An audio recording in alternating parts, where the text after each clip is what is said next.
I decided to just go ahead and dive right into my first official video. And today we are going to be talking about infertility in general and then just my journey with infertility. First of all, infertility affects 1 in 8 couples. 12% of women 15 to 44 suffer from infertility. In perspective, that's about 7.4 million women. 6.1 million suffer from PCOS, and that is what I have. And 20% of cases are unknown. Infertility is the inability to get pregnant after 1 year of unprotected sex. So, with me, at 22, I got married, and that was in 2013, and my husband was 24. We decided we weren't going to start trying right away. And that was more my husband than me. I wanted a baby, but I respected him and I was okay with that. But about 5 months later, he decided, I think I want to have a baby next summer. So I was like, okay, well, we'll just start trying now. And, sometimes it takes a few months. And that was March of 2014.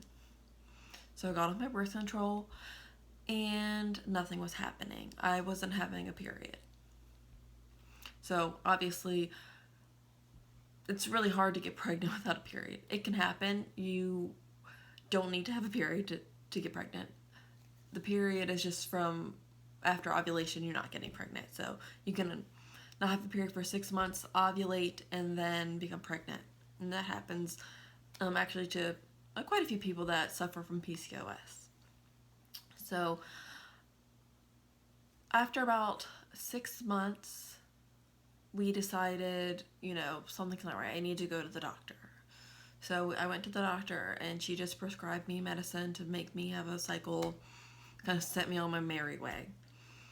And I kind of dealt with that for around 6 months or so. And then I decided, I know I have PCOS and I'm probably going to have to get help to get pregnant.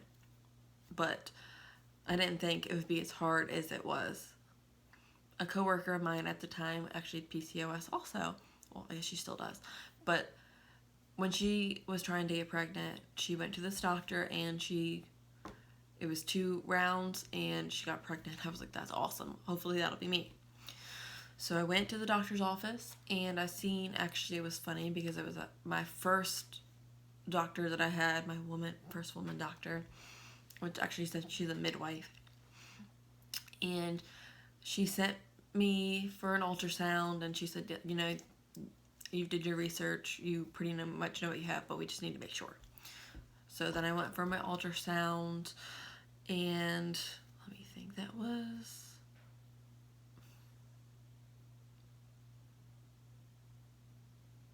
March of 2015. And then after she got the results back, she said, well, we're going to let you see this doctor, which is the doctor that my coworker saw. And she said, he's the one that deals with women trying to get pregnant. I was like, sweet, let's do this. So then I went and visited with him, which is nice because he actually brought me into his office and we talked face to face. And he said, I'm going to put you on birth control and get your cycle started. And then after that, we'll prescribe you Clomid.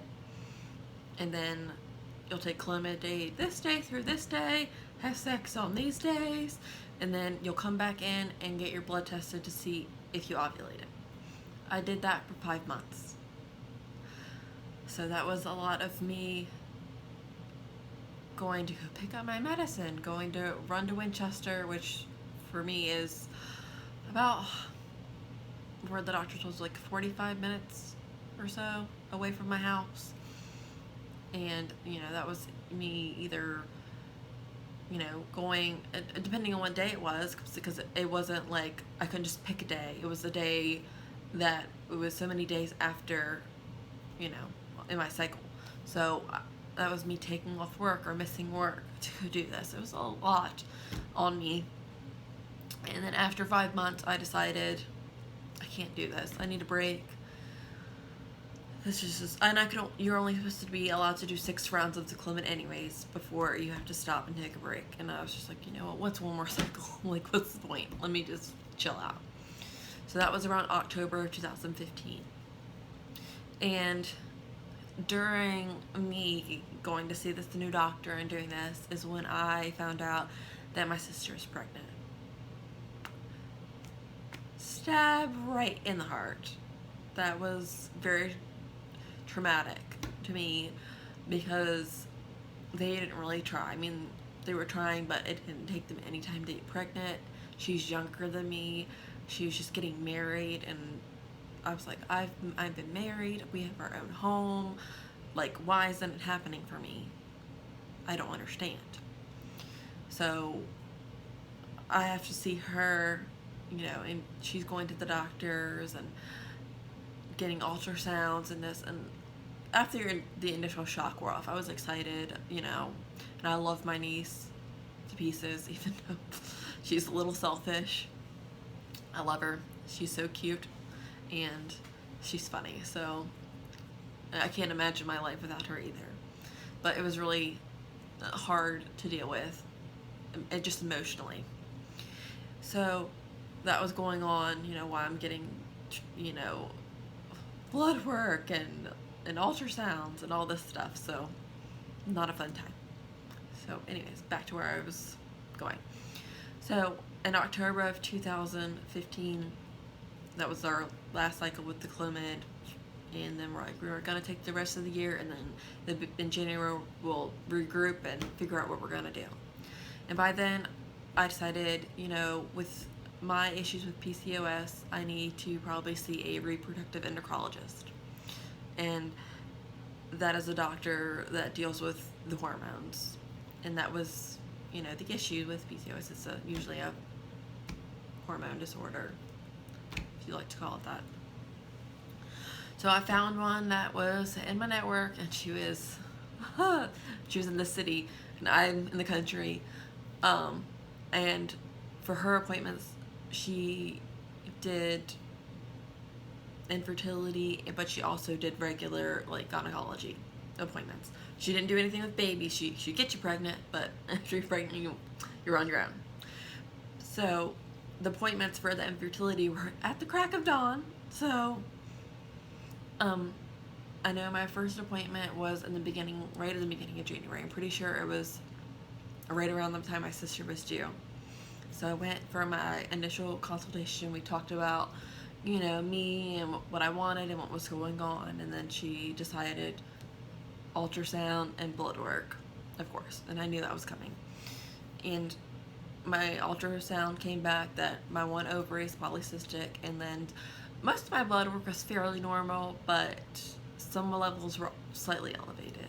But she didn't see any cause for alarm for anything for my blood work. And then she was like, well, you know, since you're not getting pregnant, I don't think it's that you can't, but I think you should do this test, which is an HSG test. And this is where you will go to a radiologist, and they put a catheter in and with dye, and see if your tubes are open and how your uterus is, and make sure that it's ideal to carry a baby.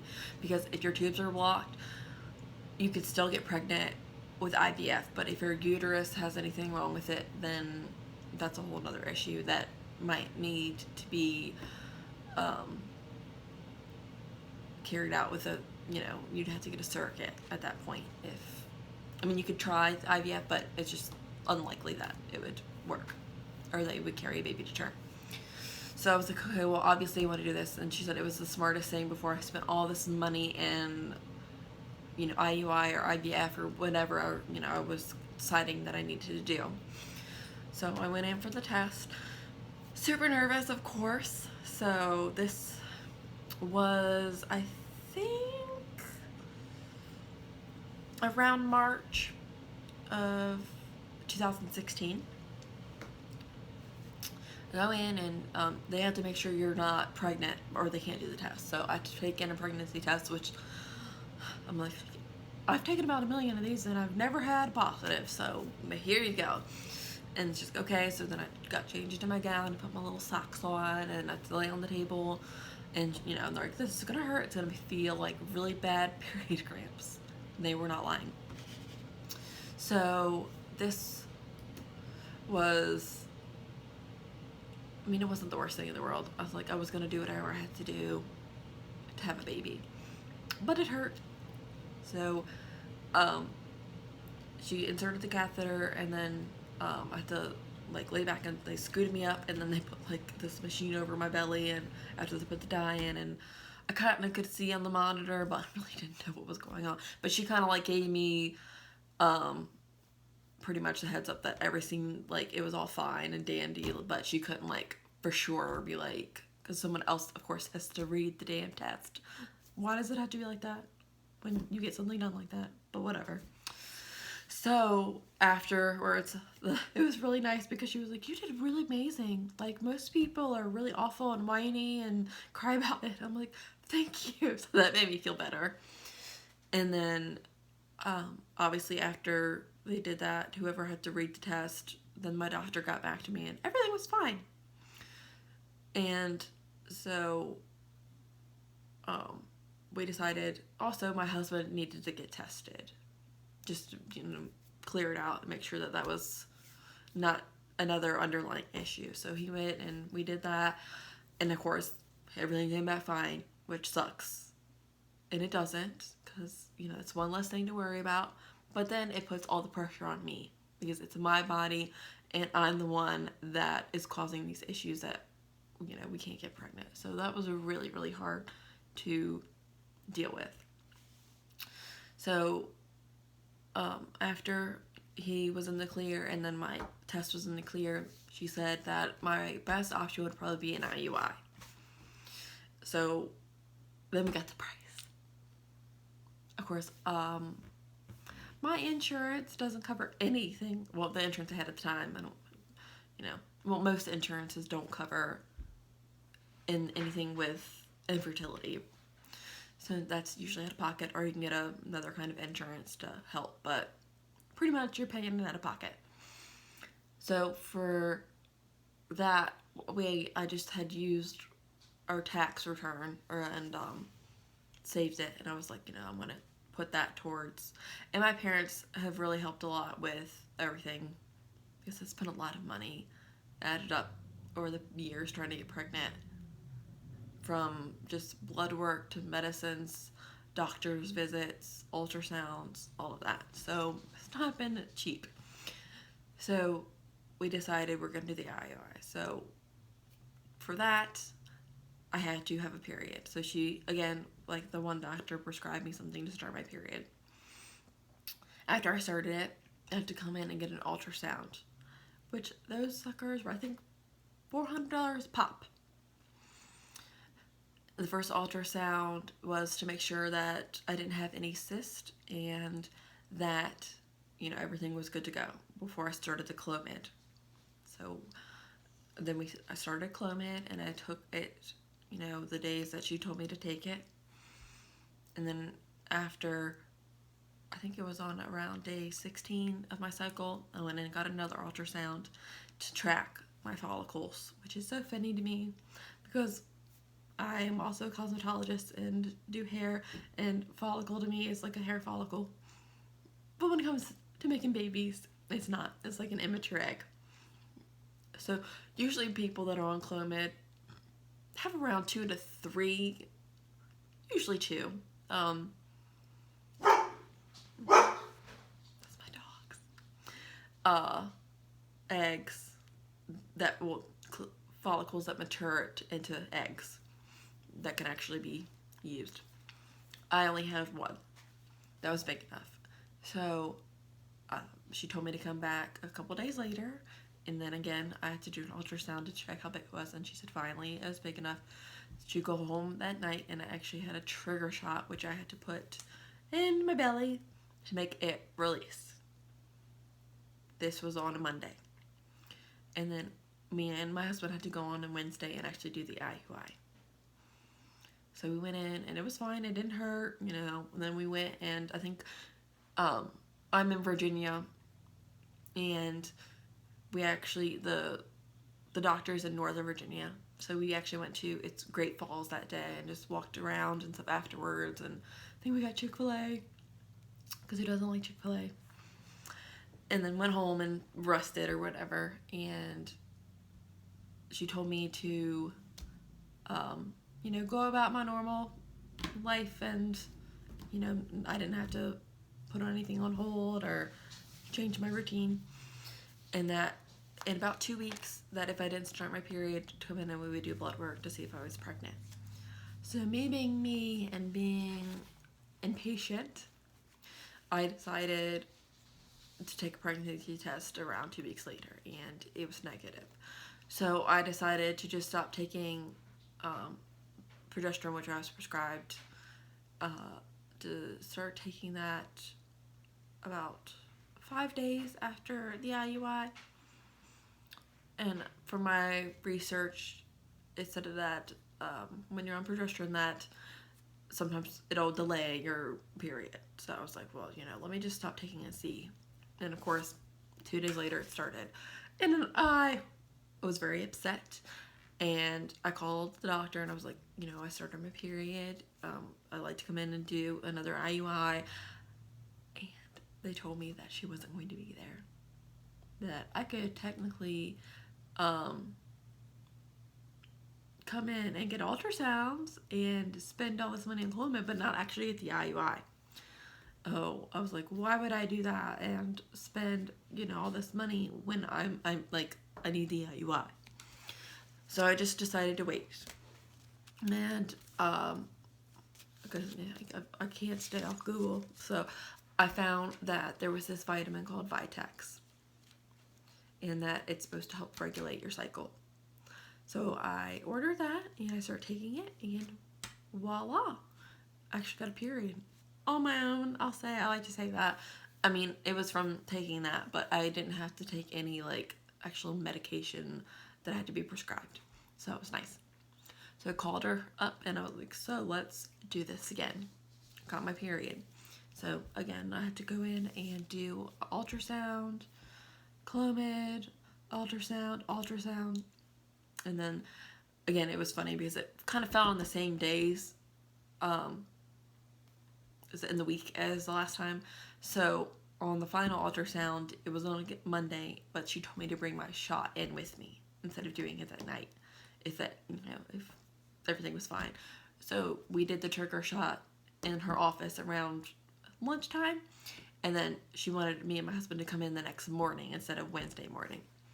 So the next morning, get up at the crack of dawn and drive down to Reston.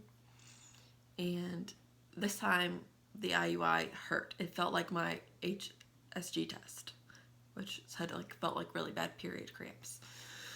So I was like, well, maybe that's a good sign. Maybe it means it worked. So, again, go about my normal routine. That we both took the day off, just like the last time, and just spent it together. So, again, me being Miss Impatient about, let me think. It wasn't quite 2 weeks. It was 13 days later, because it was a Monday. I was like, let me take a pregnancy test. Why not? And I've seen 2 big lines. And I was like, oh, I'd never in my life, and we've been trying for 2.5 years, seen any sort, not even the fit, I never even got evaporation lines, none of that. I'd never seen any sort of positive pregnancy test in my life for me. So I took another, and then I was like, well, I need to go out and buy more. So I ran out, and I went to Walmart and Target, and I bought more. And I also got a little gift bag for my parents, and then for Justin to kind of to tell them the news, which they, my parents were so involved with this anyways that, they were gonna know. But so more tests, and I got digital ones too, and they said pregnant. So I had a baggie full of pregnancy tests, and then I got a little card and binkies and put them in the little gift bags. And I went to my husband's work, and of course He's like, you're pregnant. Well, thanks. Like, this is, and that's another thing. Like, I am so happy that there's modern medicine and that I could get pregnant and that, this was all possible.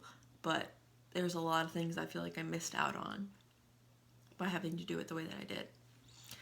Most women find out and like their husbands, like, they're not like really expecting it. Like, it's just like a surprise. Like, they don't like, they're not overly tracking ovulation and saying it's cycle day this, we need to have sex right now, and I should be having my period this day so I can test on this day. It's not like that. Usually it's like, guess what, I'm pregnant, and he's shocked. So, I was really jealous that people would get to do that and I didn't get to do that. But it is what it is. I'm happy that we got our son. So, after I told him, I was like, well, I gotta go tell Mom. So I went up to my parents and I was like, I got something for you. And then she opened up, she's like, oh my God. And like, it was just emotional and we were crying and she's like, have you called the doctor? I was like, no, not yet. She's like, you need to call the doctor right now. I was like, okay. So I called and I knew that they were going to say this just because, again, Google Queen. With the shot I took, it will actually give you false positives if you test too early. But from my research, it should have been definitely out of my system usually around day 9, and like I said, it was day 13 after the shot. Or 14 after the shot, actually, because it was 13 after the IUI. Anyways, so we called the doctor up, and they're like, well, it could be false positive. And I'm like, thanks for bursting my bubble and just making me feel like crap. But I knew it was going to happen. And she's like, so, I was scheduled to come in or call around Thursday anyways, but she's like, if you want to come in early, that's fine. So I was like, okay. So I think I went in on Wednesday and went in early and I got my blood drawn, and then that afternoon I got a call and they said, you're pregnant, that I needed to get blood work done 2 days following, so that Friday, and then again on Monday, just to make sure that my levels were rising and that the pregnancy was viable. So went in Friday, and of course my levels kept doubling every 2 days, and then Monday, and then I had to wait until I was far enough along to actually get an ultrasound. So it was me, my husband, and my mom. We went down there and I got my first ultrasound, and it was a tiny dot on the screen, and it didn't make me feel any better. Like, I'm a nervous person when I guess just from having to deal with all of this, I was excited, but I just had every worst case scenario in the back of my mind. So it didn't really put me at ease, but I was like, there's something there, so hopefully, fingers crossed, that it'll be fine. So then the next week we went back, and again, it was a dot, it was a bigger dot, but this time we could actually see the heartbeat. And the doctor said that once you see the heartbeat, that the rate of miscarriage drops drastically. And she told us how many beats per minute, and it was, I have it wrote down, I think it was 134 beats per minute, and I was about like 7 weeks. So prior to going, I think it was over the weekend, before we decided to take pictures, like to announce whenever we wanted to announce. And I had got a little onesie that said worth the wait. So me and my husband took a picture with that, and I had it on my phone just like whenever I wanted to post it. And on the way back, my mom was like, are you gonna announce it? Are you gonna announce it? And I was like, Mom, I don't know. And then I finally just caved and announced it. And of course, we got plenty of well wishes and congratulations. So that was nice. And after that appointment, she released me and just said, that I could go see a regular doctor.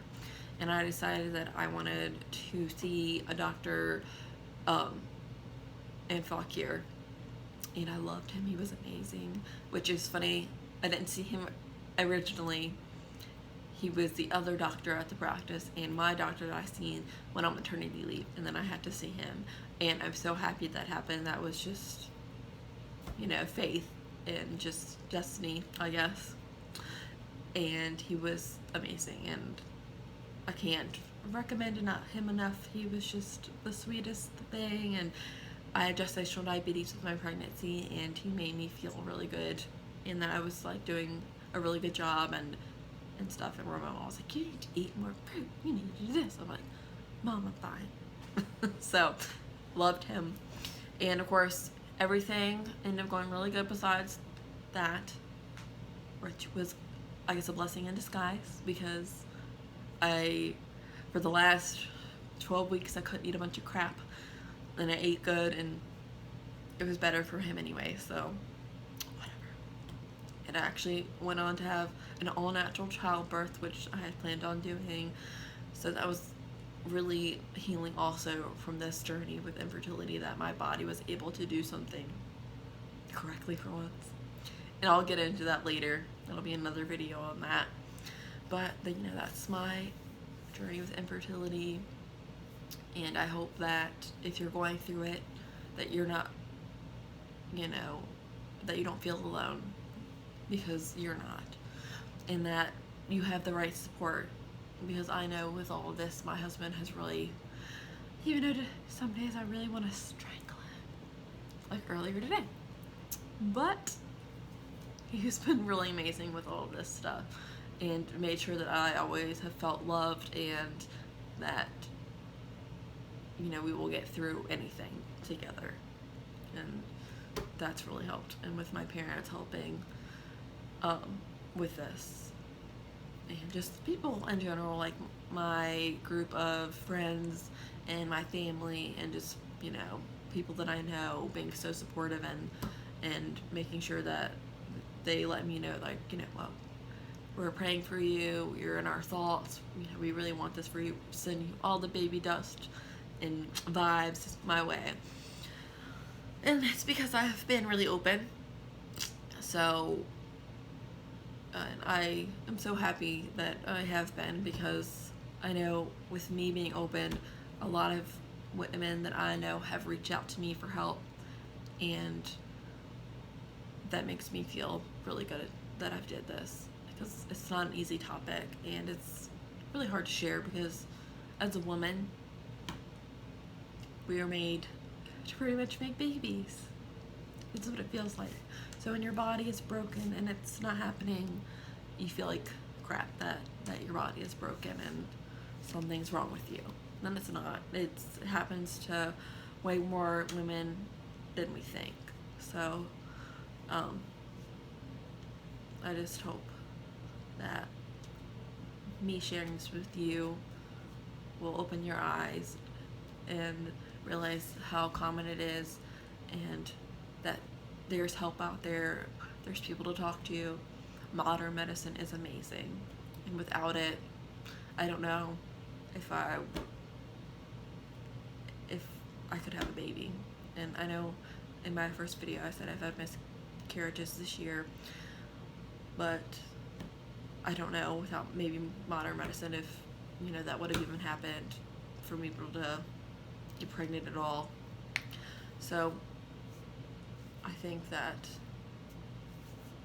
it sucks that I've had to deal with it, but I guess I was chosen for a reason. So I hope that's why that my message is getting out there for women to feel better about themselves and get the support and the help that they need. So that's all. I'm gonna get off here. It's late and I need to go to bed.